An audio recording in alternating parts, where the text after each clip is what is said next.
విధంగా డౌన్ చేయాలనుకుంటున్నా. రాజకీయంగా ఒక విధంగా చెప్పాలంటే కొంత కావాలని కొందరు చేస్తున్నట్టు అనిపిస్తుంది ఈ ప్రచారం, దుష్ప్రచారం. నేను ఇప్పటికి కూడా అధిష్టానానికి ఒక శాసనసభ్యునిగా, భువనగిరి పార్లమెంట్లో ఉన్న శాసనసభ్యునిగా దీపాదాస్ మున్షి గారు కానీ ఇంకెవరైనా నన్ను అభిప్రాయం అడిగినప్పుడు అధిష్టానం మీరు సర్వే చేసుకొని భువనగిరి పార్లమెంట్లో మొత్తం విస్తృతంగా సర్వే నిర్వహించండి, ప్రజల మనసులలో ఏముంది, ఎవరికి ఇస్తే గెలిచే అభ్యర్థి ఎవరు అనేది మీరు డిసైడ్ చేయండి. మీరు ఎవరికి ఇచ్చినా పర్లేదు, అధిష్టాన నిర్ణయానికి కట్టుబడి ఉంటామని చెప్పి చెప్పడం జరిగింది. నా అభిప్రాయం, వ్యక్తిగత అభిప్రాయం.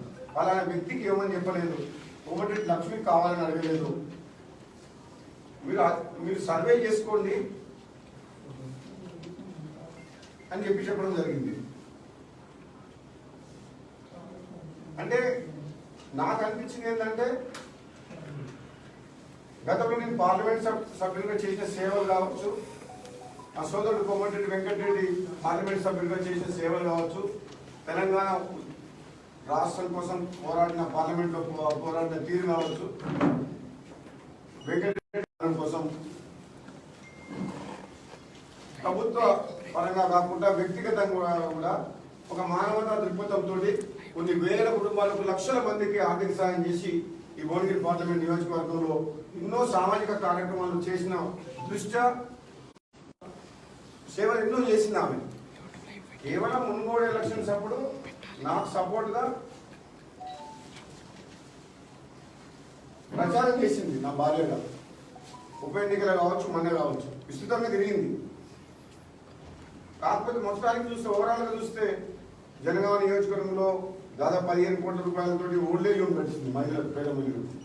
సామాజిక సేవలకే పరిమితమైంది. ఒక్కసారి మాత్రం 2019లో నేను ఎమ్మెల్సీ పదవికి రాజీనామా చేస్తే, ఇంకా 3 ఏళ్ల పరిమితి ఉంటే ఆ సీటు గెలవడం చాలా కష్టమని తెలిసినా సరే, ఆనాడు పిసిసి ప్రెసిడెంట్ ఉత్తమ్ కుమార్ రెడ్డి కోరిక మేరకు ఎవరు కూడా పోటీ చేస్తుంది ముందుకు రాకపోతే కోమటిరెడ్డి లక్ష్మిని పోటీ పెట్టడం జరిగింది. ఓడిపోదని తెలిసినా సరే అప్పుడు ప్రభుత్వం వ్యతిరేకంగా కోమటిరెడ్డి లక్ష్మి పోటీ చేసింది. కాంగ్రెస్ పార్టీని కాపాడాలి, బతికేయాలని చెప్పేసి ఉత్తమ్ కుమార్ రెడ్డి కోరిక మేరకు ఆ రోజు చేయడం జరిగింది. అంటే స్వతహాగా ఎప్పుడు నాకు రాజకీయాలకు వచ్చి పదవులు కావాలని చెప్పి ఎప్పుడు కూడా తను అడగలేదు, తను అప్లై కూడా చేసుకోలేదు.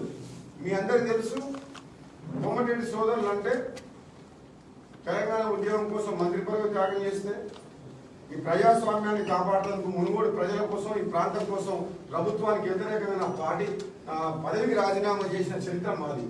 పదవుల కోసం ఎప్పుడు మేము పాకులాడలేదు. బాధాకరం ఏంటంటే, భార్య టికెట్ కోసం పట్టుబడుతున్నారు అన్నట్టు పేపర్లో రాస్తుంటే నాకు బాధ అనిపిస్తుంది. మేము ఎప్పుడు కూడా పదవుల కోసం అడగలేదు.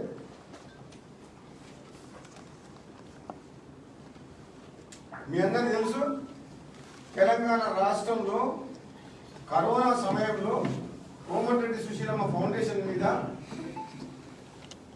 దాదాపు 5 కోట్ల రూపాయలతోటి 50,000 కుటుంబాలకు నిత్యావసర సరుకులు కోమటిరెడ్డి సుశీలమ్మ ఫౌండేషన్ చైర్మన్ కోమటిరెడ్డి లక్ష్మి స్వతహాగా కరోనా సమయంలో అందించింది.